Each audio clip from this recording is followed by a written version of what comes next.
আকৌ আপোনালোকৰ মাজত নতুন এটা ভিডিঅ' লৈ আগবাঢ়িছোঁ। ভিডিঅ'টো স্কিপ নকৰাকৈ সম্পূৰ্ণ শেষলৈ চাই থাকিব, কিয়নো এই ভিডিঅ'ৰ জৰিয়তে দৰিদ্ৰ লোকসকলৰ বাবে আছে এক ভাল খবৰ, অতি গুৰুত্বপূৰ্ণ খবৰ। সম্পূৰ্ণ শেষলৈ চাই থাকক।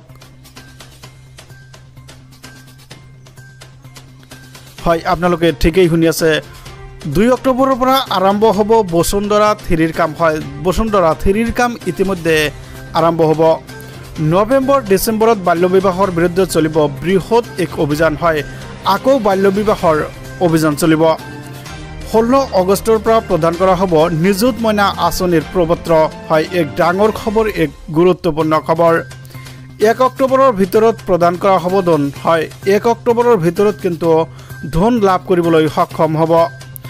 মহিলা উদ্যমিতা আঁচনিও আৰম্ভ হ'ব ৰাজ্যত। হয়, মহিলা উদ্যমিতা আঁচনিৰ ধন লাভ কৰিবলৈ সক্ষম হ'ব। ৰাজ্যত আৰম্ভ হ'ব অৰুণোদয় 3.0। হয়, 3.0 কিন্তু আৰম্ভ হ'বলৈ গৈ আছে। সকলো যোগ্য হিতাধিকাৰীয়ে পাব এই ধন। ইতিমধ্যে যিসকলে অৰুণোদয় পোৱা নাই সেইসকলৰ বাবে এই খবৰটো অতি ভাল খবৰ। 126টাকৈ সমষ্টিত মহকুমা আৰু উপজিলাৰ কাম আৰম্ভ কৰা হ'ব। 2 অক্টোবৰৰ পৰা আৰম্ভ হ'ব এই কামসমূহ। হয়, ইতিমধ্যে সম্পূৰ্ণ যোজা চলাইছে অসম চৰকাৰে। ৰাজ্যত নতুনকৈ নিযুক্তি দিয়া হ'ব 50,000কৈ লোকক। হয়, নতুনকৈ 50,000 লোকক নিযুক্তি প্ৰদান কৰা হ'ব। এইসমূহ বিষয়ক লৈ জিলা আয়ুক্তৰে আলোচনা। মুখ্যমন্ত্ৰী ডক্টৰ হিমন্ত বিশ্ব শৰ্মাৰ মন্তব্য আছে, আপোনালোকক শুনাবলৈ চেষ্টা কৰিম।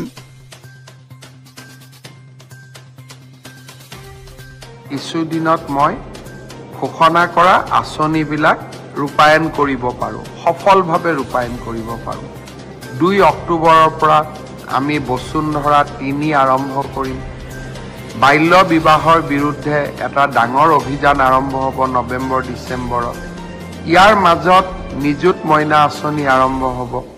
ইয়াৰ মাজত মুখ্যমন্ত্ৰীৰ মহিলা উদ্যমিতা আঁচনিখন আৰম্ভ হ'ব।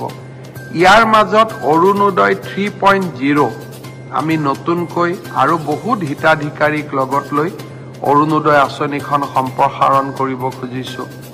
তাৰ বিষয়ে আমি আলোচনা কৰিলোঁ। অসমত আমি 126টা সমষ্টিত 1টাকৈ মহকুমা আৰু উপজিলা আমি গঠন কৰিব খুজিছোঁ। আৰু প্ৰথম বেটছটো আমি 2 অক্টোবৰৰ পৰা আৰম্ভ কৰিম।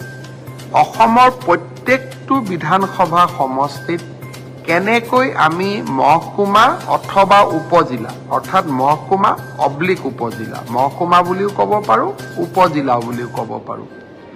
আৰু এই মহকুমাসমূহত কি কি ক্ষমতা থাকিব তাৰ বিষয়েও আজি আমি জিলা উপায়ুক্ত সন্মিলনখনত দীঘলীয়াকৈ আলোচনা কৰিলোঁ। 50,000 নিযুক্তি হ'ব।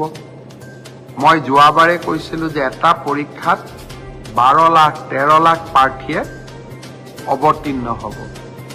ডিচিসকলে, জিলা উপায়ুক্তসকলে পৰীক্ষাটো সুচাৰুৰূপে আয়োজন কৰিব লাগিব। তাৰ বিষয়েও দীঘলীয়াকৈ কথা পাতিম, যাতে আগৰ দৰে আমি যাতে যিটো কীৰ্তিমান স্থাপন কৰিছিলোঁ সেই কীৰ্তিমানটো যাতে অক্ষুণ্ণ অৱস্থাত ৰাখিব পাৰোঁ। তাৰ কাৰণে আমি ডিচিসকলক সজাগ কৰিব লাগিব আৰু আমি প্ৰচেষ্টা কৰিম যে এইবাৰো যাতে আগৰ দৰে আমি এটা স্বচ্ছ নিকা পৰীক্ষা পাতিব পাৰোঁ। যোৱা কিছুদিনত মই